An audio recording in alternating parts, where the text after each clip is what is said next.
আগে হচ্ছে গুণ বিচারি, পরে হচ্ছে দর্শনদারি। যে কোনো জিনিস আকর্ষণীয় দেখতে কিন্তু সুন্দর লাগে, খেতেও অনেক মজা হয়। দেখেন আউটলুক দেখে বোঝা যাচ্ছে কত সুন্দর হবে গরুর মাংস রান্নাটা আজকে। আসসালামু আলাইকুম, সবাই কেমন আছেন? তো বাজার থেকে 2 কেজি গোস্ত আনা হয়েছে, এগুলো মূলত সিহেরির উদ্দেশ্যে আর কি। তো একটু বড় বড় টুকরা ছিল, তাই আমি একটু কেটে নিয়েছি, সাথে পেঁয়াজ আলু দেবো সেগুলোও নিয়েছি। তো প্রথমে আমি এখন রান্নার প্রস্তুতি দেখেন কিভাবে রান্না করব।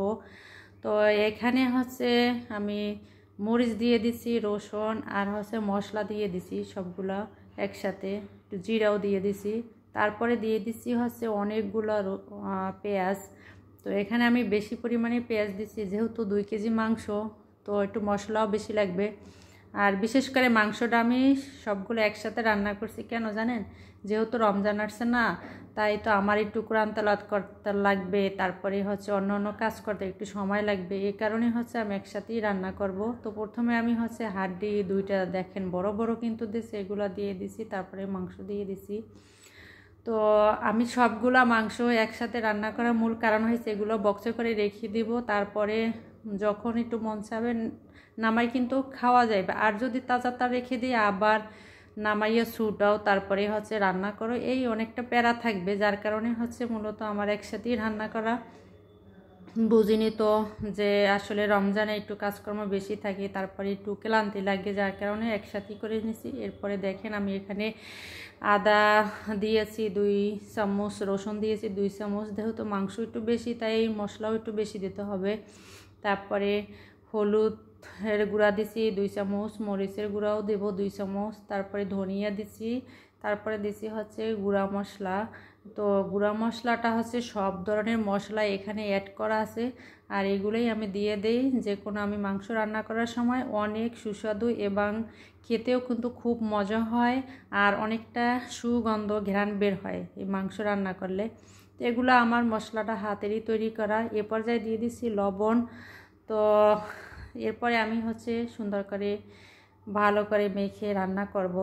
তো আলহামদুলিল্লাহ অনেকেই কিন্তু এই রমজানে যারা গরিব আছে তারা কিন্তু খুব কষ্ট করে, তারপরে ঠিক মতো কিন্তু খেতেও পারে না, তাদের মনে করেন চাহিদাও পূরণ হয় না। মাশাআল্লাহ আল্লাহ পাক আমাদের রিজিকে যতটুকু রেখেছে ভালো মন্দ আমরা কিন্তু খেতে পারি। আর ওই গরিব মানুষগুলোর কথা মনে পড়লে তখনই কিন্তু খারাপ লাগে, আসলে তাদের জীবনযাপন কতটা আল্লাহ পাক মনে করেন দুঃসহ দুর্বিষহ করেছে।